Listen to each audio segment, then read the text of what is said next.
Julian Crawford estava sentado no banco de trás de sua limusine, observando a chuva cair em cascata pelos vidros escuros enquanto seu motorista navegava pelo trânsito noturno em direção ao aeroporto particular onde seu jato o aguardava para levá-lo a uma reunião de emergência do Conselho em Londres, onde acionistas exigiam explicações sobre a queda de 20% no preço das ações após revelações de que sua empresa farmacêutica vinha manipulando dados de ensaios clínicos para acelerar a aprovação de um novo medicamento lucrativo que estava sendo retirado do mercado após relatos de efeitos adversos graves que os próprios pesquisadores da empresa haviam sinalizado internamente, mas que os executivos haviam suprimido para proteger o retorno do investimento e a remuneração de bônus atrelada a lançamentos de produtos bem-sucedidos. Sr. Crawford, há um acidente grave à frente, bloqueando a rodovia, e a polícia está direcionando todo o tráfego para a saída, anunciou seu motorista, Clarence, em tom de desculpas.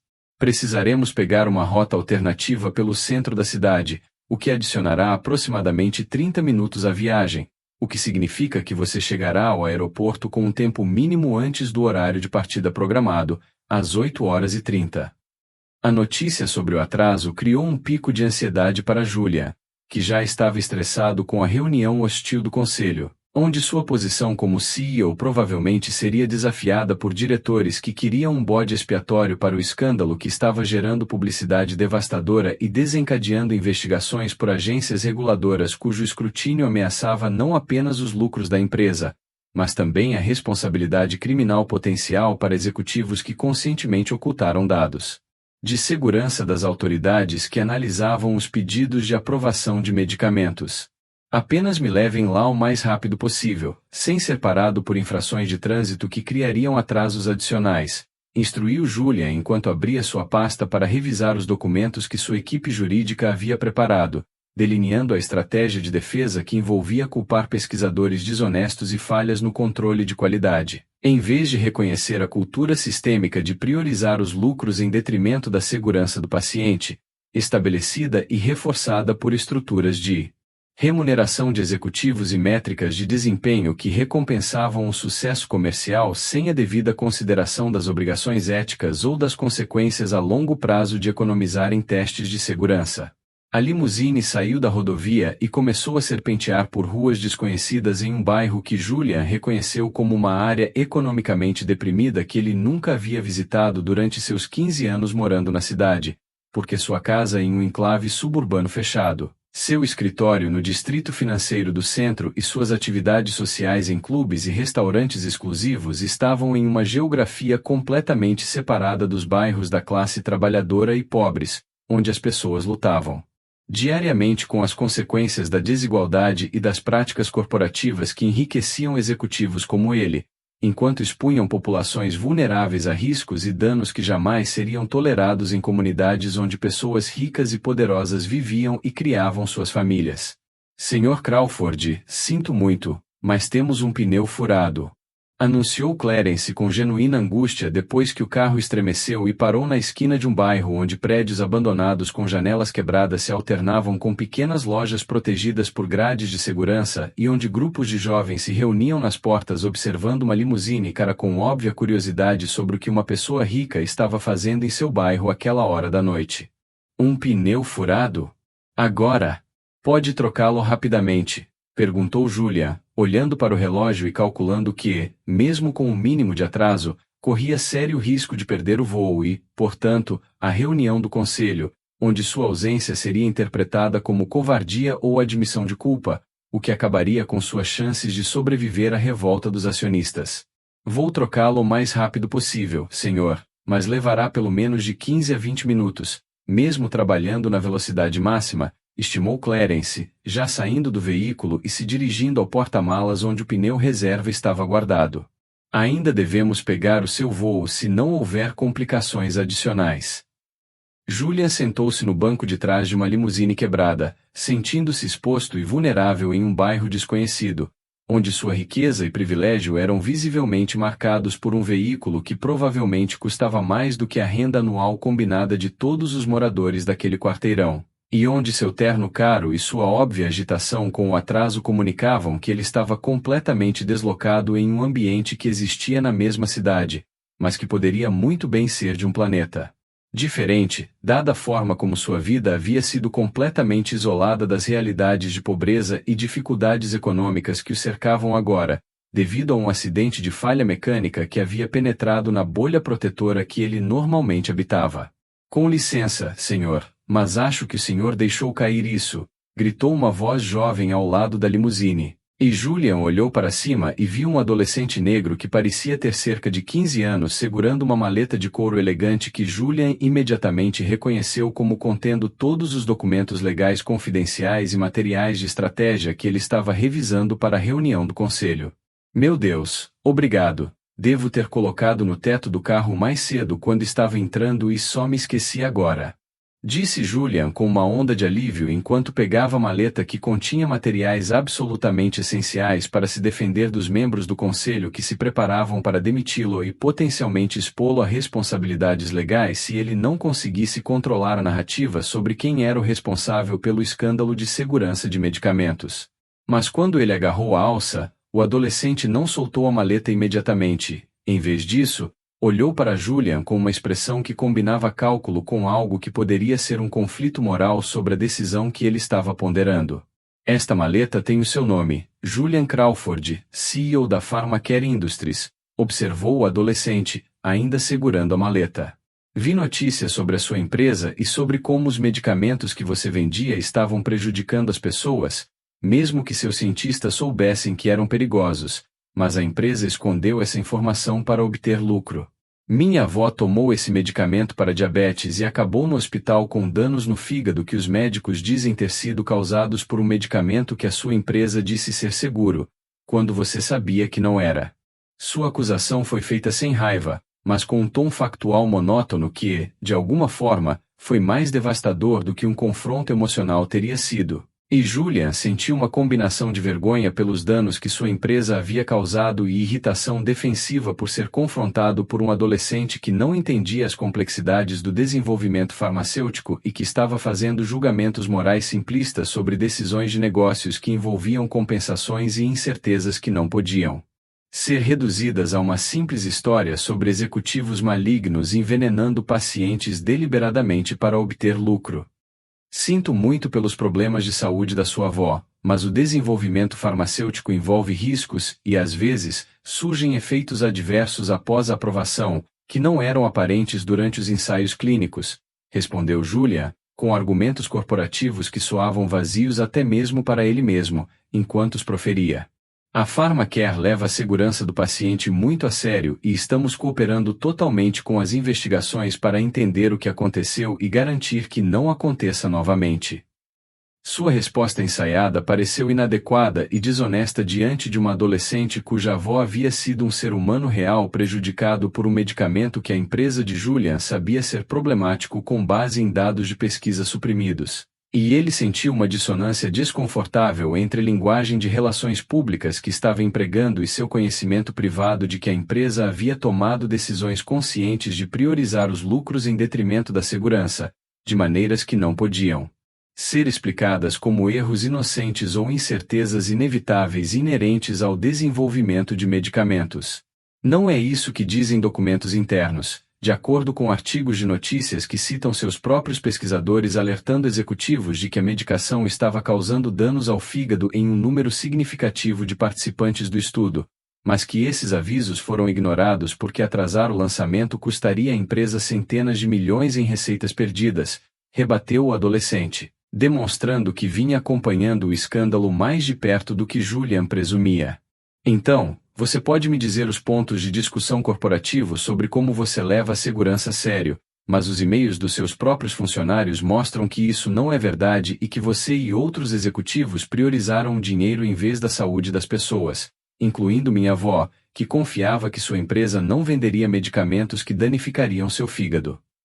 O conhecimento preciso do adolescente sobre as comunicações internas vazadas para a imprensa criou um momento de ajuste de contas para Julia, que percebeu que estava sendo responsabilizado não por colegas executivos ou membros do conselho que compartilhavam sua visão de mundo e suas prioridades, mas por uma pessoa que havia sido diretamente prejudicada pelas decisões das quais Julian participou e que não tinha motivos para aceitar explicações egoístas ou perdoar má conduta simplesmente por reconhecê-las como desconfortáveis ou inconvenientes. Você está certo de que cometemos erros graves e que esses erros prejudicaram pessoas, incluindo sua avó, admitiu Julian com mais honestidade do que planejara oferecer. Não tenho uma boa desculpa para priorizarmos as preocupações comerciais em detrimento dos avisos de segurança de nossos pesquisadores, exceto que nos convencemos de que os riscos eram administráveis e que os benefícios da medicação superavam os danos potenciais de maneiras que nosso julgamento agora parece ter sido equivocado. Sei que essa é uma resposta inadequada aos danos que causamos, mas é a verdade sobre como tomamos decisões que não deveríamos ter tomado.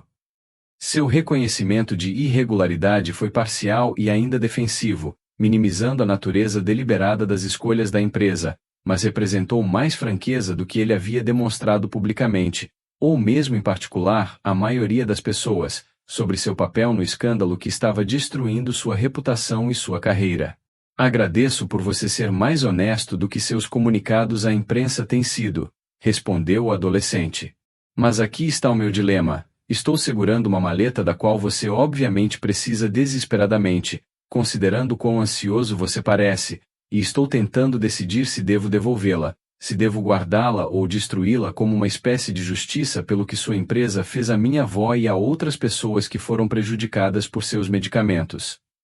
Sua abordagem da situação como uma escolha moral sobre ajudar Julian ou puni-lo criou uma tensão que se relacionava simultaneamente à questão imediata da maleta e a questões mais amplas de responsabilidade e consequências que Julian vinha evitando ao se esconder atrás de advogados e profissionais de relações públicas que o protegiam do confronto direto com as pessoas que sua empresa havia prejudicado. Por favor, não destrua a maleta. Preciso desses documentos para a reunião desta noite que determinará meu futuro e possivelmente minha responsabilidade legal, implorou Julia, reconhecendo que agora dependia da misericórdia e do julgamento de um adolescente que tinha todos os motivos para querer vingança contra a empresa que havia prejudicado sua avó. Eu entendo se você estiver com raiva de mim e da Pharmacare, e não o culpo por querer nos punir pelo que fizemos. Mas destruir minha maleta não ajudará sua avó ou outros pacientes. Apenas me prejudicará pessoalmente, sem criar qualquer responsabilidade ou compensação para as pessoas que a merecem.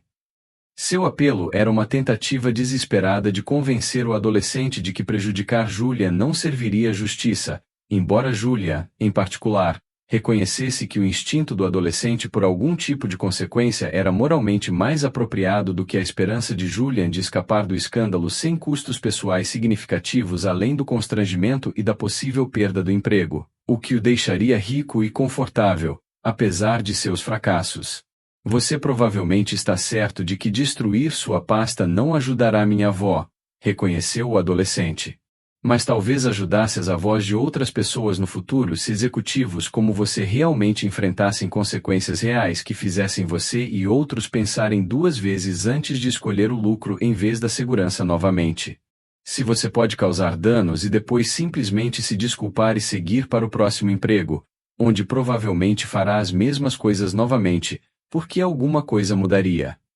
Sua pergunta tocou o cerne de um problema estrutural que Julia nunca havia considerado seriamente da perspectiva das pessoas prejudicadas por má conduta corporativa. Sem responsabilização e consequências significativas, os executivos não tinham motivos convincentes para priorizar a segurança em detrimento dos lucros quando esses valores entravam em conflito. E os pedidos de desculpas e reformas que se seguiam a escândalos eram tipicamente gestos performáticos que não impediam que problemas semelhantes ocorressem novamente quando a atenção pública se desviasse para outro lugar. O que você sugeriria como consequência significativa que satisfaria seu senso de justiça e, ao mesmo tempo, me devolvesse a maleta de que preciso? Julian se viu perguntando com genuína curiosidade sobre o que esse adolescente considerava uma responsabilização adequada. Quero que você use toda a influência que ainda tiver para garantir que minha avó e outros pacientes prejudicados por seus medicamentos recebam indenização integral pelas despesas médicas e danos, sem ter que lutar por anos de litígio em que sua empresa usa advogados caros para desgastar as pessoas e minimizar os pagamentos, propôs o adolescente. E quero que você admita publicamente que a empresa suprimiu deliberadamente os dados de segurança, em vez de se esconder atrás de uma linguagem sobre erros e julgamentos que fazem parecer uma falha inocente em vez de uma escolha consciente de priorizar o dinheiro em detrimento da saúde das pessoas. Se você se comprometer a fazer essas duas coisas e realmente cumprir, em vez de apenas fazer promessas que esquecerá quando eu devolver sua maleta, eu a devolverei e deixarei você ir para a sua reunião. Os termos propostos por ele eram, ao mesmo tempo, pedidos razoáveis de justiça básica e compromissos potencialmente devastadores que exporiam Julian a responsabilidades legais e custariam bilhões à empresa em indenizações pelas quais os acionistas o culpariam ao admitir má conduta em vez de contestar as alegações e minimizar a exposição financeira por meio de uma defesa jurídica agressiva. Não posso assumir esses compromissos unilateralmente porque sou apenas um CEO que se reporta ao conselho de administração e que pode ser demitido hoje à noite se o conselho decidir me demitir, objetou Julia, enquanto procurava uma maneira de escapar da escolha impossível entre aceitar as exigências do adolescente e perder a maleta de que tanto precisava. Mesmo se eu quisesse fazer o que você está pedindo, talvez não tivesse autoridade ou poder para cumprir os compromissos que assumi com você agora. Sua desculpa era tecnicamente precisa, mas também era uma evasão de responsabilidade moral ao se esconder atrás de uma estrutura corporativa que distribuía a responsabilidade de maneiras que permitiam que indivíduos como ele alegassem que não podiam ser responsabilizados pessoalmente pelas decisões organizacionais, mesmo tendo participado ativamente da tomada dessas decisões. Então, basicamente, você está dizendo que é poderoso o suficiente para tomar decisões que prejudicam milhares de pessoas, mas não é poderoso o suficiente para tomar decisões que as ajudem a compensar os danos que causou, questionou o adolescente. Parece um acordo conveniente, em que você obtém autoridade e recompensas quando as coisas vão bem, mas pode se isentar de responsabilidade quando as consequências de suas decisões não dão certo. Como isso é justo?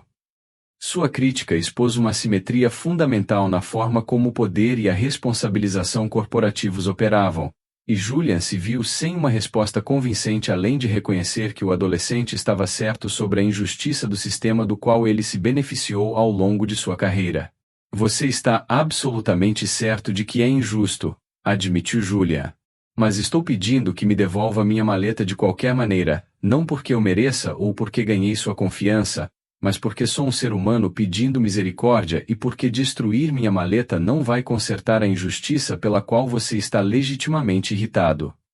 Seu apelo mudou de uma tentativa de se justificar para simplesmente pedir compaixão, que ele reconhecia não ter conquistado com suas ações. O adolescente estudou o rosto de Julian por um longo momento antes de estender lentamente a maleta, mantendo contato visual que comunicava que estava fazendo uma escolha que ia contra seu instinto de vingança ou punição. Estou devolvendo isso a você porque minha avó me ensinou a ajudar as pessoas mesmo quando elas não merecem e mesmo quando causaram danos, porque misericórdia e compaixão são o que nos torna humanos, em vez de apenas calcular custos e benefícios como você e sua empresa aparentemente fazem, explicou ele enquanto soltava a maleta. Mas quero que você se lembre deste momento e de que dependia da gentileza de um adolescente negro de um bairro pobre quando era vulnerável e precisava de ajuda. Talvez lembrar disso o faça pensar de forma diferente sobre pessoas que você provavelmente rejeitou ou ignorou ao longo da sua carreira por não possuírem riqueza ou poder que as fizessem parecer importantes ou dignas de sua consideração.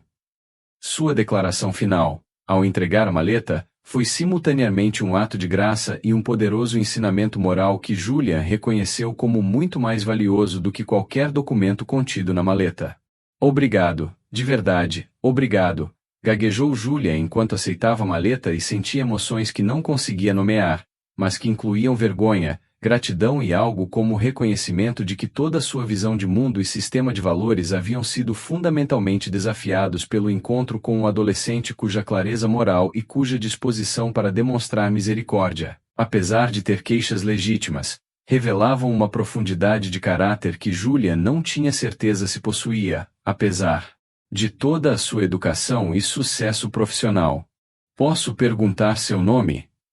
O adolescente hesitou antes de responder. Meu nome é Deshaun Williams. E antes de você ir embora, quero lhe dar uma coisa. Ele enfiou a mão no bolso e tirou um pequeno objeto que colocou na mão de Julia. Era a fotografia de uma mulher negra idosa, com um sorriso caloroso, sentada em uma cama de hospital. Esta é minha avó, Senhora Loretta Williams. Quando vocês estiverem na reunião do conselho, tomando decisões sobre como lidar com este escândalo, quero que olhem para a foto dela e se lembrem de que ela é uma pessoa real, não apenas uma estatística ou um passivo a ser gerenciado. Ela me criou sozinha depois que meus pais morreram e trabalhou em 2 empregos a vida toda para me dar oportunidades que ela nunca teve. Ela confiou na sua empresa quando o médico dela receitou seus medicamentos, e a sua empresa traiu essa confiança ao vender a ela algo que vocês sabiam que era perigoso. Quaisquer que sejam as decisões que tomarem esta noite, pensem nela e em milhares de outras pessoas reais como ela, cujas vidas são afetadas pela sua escolha de fazer a coisa certa ou de continuar protegendo a si mesmo e ao seu patrimônio. A fotografia pesava na mão de Julia, apesar da leveza física, e ele se viu olhando nos olhos de uma mulher cuja confiança sua empresa havia violado e cuja saúde havia sido prejudicada por meio de decisões das quais ele participará. Prometo que guardarei isso comigo e pensarei na sua avó quando estiver tomando decisões. Julian se comprometeu, reconhecendo que essa promessa o vinculava a um padrão de ética mais elevado do que ele planejava manter. E quero que saiba que, independentemente de eu ainda ser CEO depois desta noite, trabalharei para garantir que ela e outros pacientes recebam a compensação que merecem. Isso pode não ser suficiente para compensar os danos que causamos, mas é o que posso oferecer como um começo para assumir a responsabilidade mais a sério do que tenho feito. Seu comprometimento era sincero, mesmo reconhecendo que cumprir a promessa seria difícil e exigiria que ele priorizasse os valores em detrimento do interesse próprio, de maneiras que não havia feito consistentemente ao longo de sua carreira. Espero que você realmente queira dizer isso e que se lembre desta conversa quando voltar ao seu mundo confortável, onde é fácil esquecer pessoas como minha avó e eu, respondeu Deshawn com o ceticismo adquirido por uma vida inteira observando pessoas poderosas fazerem promessas que não cumpriram. Mas mesmo que você não cumpra, pelo menos saberei que tentei fazer você nos ver como seres humanos, e não como problemas a serem gerenciados ou custos a serem minimizados. Eles ficaram se olhando por um momento, um executivo farmacêutico bilionário em um terno caro e um adolescente negro da classe trabalhadora em roupas surradas, separados por quase todas as dimensões mensuráveis de privilégio e poder, mas conectados temporariamente por um encontro que os forçou a se verem como seres humanos completos, e não como categorias ou estereótipos. Clarence havia terminado de trocar o pneu e esperava pacientemente na porta do carro, e Julian percebeu que precisava sair imediatamente se quisesse pegar o voo. Deshawn, obrigado novamente por devolver minha maleta e por me ensinar coisas que eu precisava aprender, disse Julian enquanto estendia a mão para um aperto de mão que Deshawn aceitou após uma breve hesitação. Sei que não mereço a sua ajuda nem a da sua avó, mas sou grato por ambas e vou tentar ser digno da misericórdia que você demonstrou por mim. Enquanto a limusine se afastava do meio-fio e começava a navegar de volta para o aeroporto, Julian sentou-se no banco de trás segurando uma fotografia de Loretta Williams e pensando na conversa que havia alterado fundamentalmente sua compreensão do escândalo que estava enfrentando e de suas responsabilidades no futuro. A reunião do conselho naquela noite foi controversa e difícil, mas Julian surpreendeu diretores e acionistas ao recomendar que a empresa estabelecesse um fundo de indenização generoso para todos os pacientes prejudicados por medicamentos, ao reconhecer publicamente que os avisos de segurança haviam sido suprimidos em vez de continuar a culpar falhas isoladas e ao assumir total responsabilidade por decisões que priorizavam interesses comerciais em detrimento do bem-estar dos pacientes. Julia, essa abordagem custará bilhões à empresa e nos exporá a enormes responsabilidades legais, objetou o presidente, horrorizado. Você está essencialmente se declarando culpado de irregularidades e incitando processos judiciais que nos levarão à falência.